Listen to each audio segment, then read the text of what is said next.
Pinorward sa akin kasi may isa, yung si Doy TV. I give him a shout out. He called me fake news, but hey, listen, opinion mo Ako yan. po ba, teka sandali lang anuhin ko to isang episode po yan. Yung ko na nabasa kasi comment nyo, sir eh. Okay? Yo, what's up mga Kadoy TV Sports? Welcome back dito sa ating malupit na channel. Well, ito po ang topic natin at of course yung mga paboritong mga pa-shoutout at may special ano po pala tayo rin dito, no, content response ko lamang dito po kay Ginong Homer Saison kasi po tayo po sinoutout niya. Yes, si Doy TV na pa-shoutout. Okay, bilisan na po natin, no, para patapos tayo kagad. Okay. Yun na nga po, no. Ako ay magpapasalamat muna, no. Ang layon ba't ako mag-respond kasi nga una para magpasalamat, no, isang maliit na channel pinansin na isang veterano, di ba ba? Na si Ginong Homer Saison at of course yung platform, may-ari ng platform na si Ginong Paucas, no. I mean, Pau Salud. Okay. Pangalawang rason po ba't ako mag-respond, no, is because ayoko po magkaroon ng kaisipan, no, na nagbanggit po ako ng player, ng personalidad, no, kasi pagkakabanggit ni Sir Homer is ano daw binanatan ko daw siya, no, parang sinabihan ko siya ng fake news ganyan. Hindi ko po kasi ugali yung babanat ako sa tao, no, papangalanan ko sikat para pag-usapan ako. Hindi po ganun no. Marami po nagka-clamor sa akin sa page dito sa YouTube pero hindi po, no, sinasagot po natin sa ibang paraan. Okay. So ngayon, bakit ngayon lang din po ako nag-response nga pala kasi nga po true pa shoutout, nalaman ko na napa-shoutout din pala ako ng Ginong Homer Saison, nasa intro natin yan. Okay, so yun na nga po, dahil po yan sa aking thumbnail. Kasi nga po, ano yan pag ako po mag-thumbnail, diretsahan na po kagad yan. Kung ano sasabihin ko, anong topic ko, yun na kagad yun. Okay, lagi na po dito yan. Pero yung letra per letra na sinabihan ko si Ginong Homer na fake news ka, wala pong ganun, no. Okay, sa pagkakatanda ko, sa pagka-review ko ng mga videos, no, wala po. Okay, so dun lang yun sa ating thumbnail. Correct me if I'm wrong, si Homer, no. Mukhang minomonitor na tayo. Oh, no! Okay, so then again, maraming salamat at I'm glad to hear na open po kayo sa mga discussion. Ano po? At kay Ginong Pao, nagseselos daw po ba't hindi ko siya binabanatan. Hindi po, ayoko po kasi ng mga banatang ganyan, no. Marahil meron lang po tayong medyo kasi nagko-komentaryo tayo, may mga ano tayo, pagkakaiba, no. Yun lang naman yan. Discussion lang po tayo. Maraming salamat at napansin nyo, isang maliit na vlogger. Okay, so dito na po tayo sa ating gustong pag-usapan dito. Pero bago ko ituloy ito mga boss, kayo ba'y nakasubscribe na? Nakapollow na ba kayo? No? Kasi nandito po ang usapang malupit pati shoutout dito ko nalalaman na ako pala yung nabanggit sa ibang channel. Malaki pa. No, kaya follow and subscribe. Sa mga existing, like na lang po mga boss. No, para tayo pa yung maraming maabot. Okay? So yun na nga po ito ang ating topic na si Justin Pinoy Brownlee at ito po si Kai Soto. Nako, binaban natin yan dahil natalo Gila. Sabi na Kaya po, sabi ko kagabi, sana panalo rito Gilas. Mukhang alam ko na mangyayari. Alam na this. O yun na nga. Unahan natin kay Justin Pinoy Brownlee. Sumagot po tayo sa Reels. No? Naghahamon po ako ng debate sa mga magaling na bumabash sa kanya. No? So far, may isang comment. Sasagutin ko yan sa Reels din. Meron pa bang hahabol? So, nakita nyo naman hawak-hawak na po yung beat. Hawak na hawak si Justin At talagang binuo nyo bumabantay 3. At para sa akin, it's a good thing for Gilas, no? Bakit? Involve lahat ng mga locals. Di ba? So kung hahanapin nyo na Brownlee lang yan, like what he did to Ginebra, what he did sa kanyang mga nakakalaban ng kubunan dyan, no? Wag nyo nang, wag nyo nang hanapin yun dahil naging magandang resulta. Tignan nyo naman, tag 23 points. Di ba kay Juan Gomez Deliano at ganun din dito, kaya KQ. O diba? Tapos ganun din, double digit din. Dito kila Carl Tamayo, di ba? So, maganda ang nangyari. para sa akin natalo, pero okay lang, di ba? Lumaban to overtime, fatigue factor at may mga na-foul out lang. At syempre, may kulang po tayo sa ilalim. Sino ba yan? Binabanggit ko, prangkaan na tayo. Di si Kai Soto, di ba? Kasi kung may Kai Soto dyan, sigurado walang offensive rebound ang kalaban. At hindi lang yun. Sila ay mag-hesitate na umatake dahil yun lang naman ang ginawa nila. Umatake sa loob. Well scouted na lang Gilas, hindi ganun katindi yung shot blocking natin di po ba? Yung rim protection natin. So, yun lang naman. Wala tayong magagawa. No? Ayokong banggitin si Kai dito. No? Pero mananawagan ako. Huwag nyo na. No? Pagpanat dito kay Kai.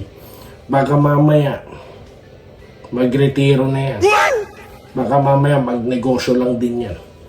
No, dyan sa Sharmas sa... Hindi. Okay, joke lang po yun joke lang Anyway, baka sagutin din tayo ni Kai. Okay, so kasi dalawang figure po ang nag-call out kay Kai, di ba ba? Si Hinito Henson, di ba ba? Tapos ito nga po si dating commissioner, no, Noli Ayala, na legendary, no, GOAT of Serbian basketball. Ni-represent po ang Serbia, di ba? So, bakit itong sigan dito?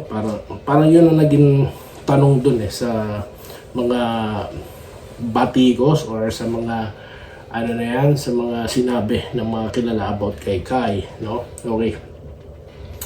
Sabi ko nga po, no, sa race natin kanina, ang sports nga po, no, yung gera pinalitan ng pampalakasan. So yun po ang pinaka-history niya, no. Ibig sabihin, ganun po kahalaga ang pampapalakasan, no. At tatalo tayo sa gera. Sayang lang at wala po yung mga warrior na kailangan natin. Iba po, kahit sabihin magandang nangyari, natalo tayo pero may laban, pero bottom line is, talo pa rin tayo. Yun lamang po yun. Okay? Shoutout po tayo. At hindi lang ito kay Kai, siguro itutuloy natin sa next content yan. Okay, hindi lang mahabang kasing usapan to, magpapa-shoutout na tayo. Okay, dito na po tayo sa ating mga nagpapa-shoutout. Alan Adaw, ganoon din po kay Nolito Belandria, no? Kay Felino Garcia, no? From Washington, McCarry City, alright? Dito tayo kay Jonathan Castro. Good day, Boss Idol, naniniwala ko sa'yo. Sabi mo na, may trade sikreto, bigla na lang ibinulgar. Well, tulad nga na sinabi natin, no? Nagpa-poll question tayo, kayo naniniwala. Kay Longhair, kay Boss Longhair, o sa mga sources ni Ginoong Homer Sison. Diba? Yun ang ating sinabi. So, yun din, tayo rito sa Doy TV Sports. Sabi ko nga sa inyo, kapag may ni-interview sila, panoorin nyo directly yung channel, di ba?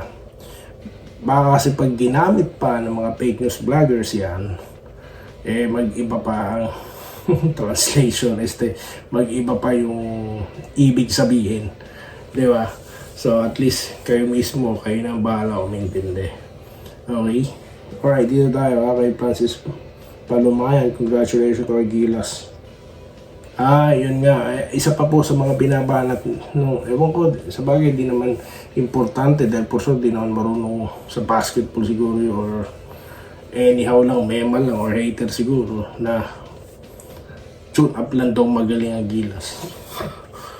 Ang tune up po, hindi mahalaga yan. Ang kailangan lang kasi sa tune up is matest, no, or mailaro mo yung lineup na meron ka, di po ba? Magkakasama sila. Doon ka makakapa, di ba? Yun naman ang tune-up. Kung natalo nila, talaga matatalo nila kasi malakas naman talaga yung Gilas. Pero mo almost beaten yung New Zealand. Ito ba? Chris Clay Madea, no? Okay lang. Salamat po, sir, no, kay Chris Clay. Andresito Lantaso, di ba na line ng Hinebra ngayon? May chemistry na, nagising na. Tuloy ang Larry Ronquillo. Shoutout sa iyo, Libino Magsanok. Ayan.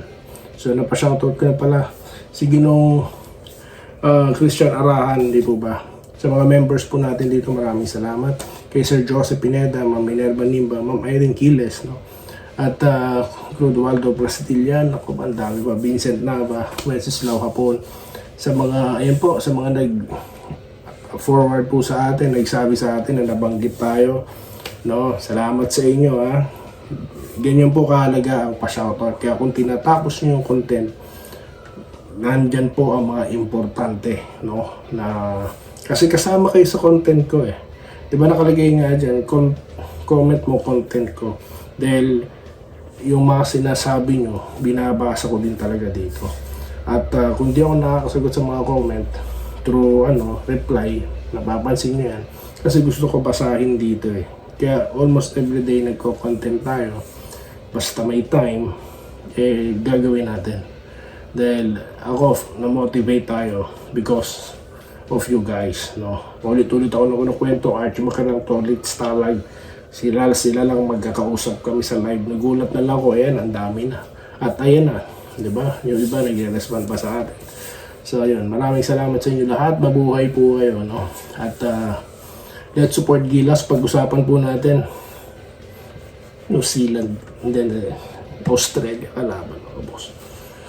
Mukhang may napanood ako kay Paukas, no? Na mukhang, di ako sigurado, ha? Correct me if I'm wrong. Na mukhang naniniwala siya na mananalo tayo sa Australia. Well, that's the spirit, mga boss, no? Yan ang ating dapat gawin. Tignan nyo yung mga Kiwis. Wow! Gagano na, di ba? Yun ang dapat, no? Let's rally, no? For the Gilas. Okay, let's support. Maraming salamat sa inyo lahat. Mabuhay po kayo. Okay? Salamat sa inyo lahat. Salamat po sa panonood.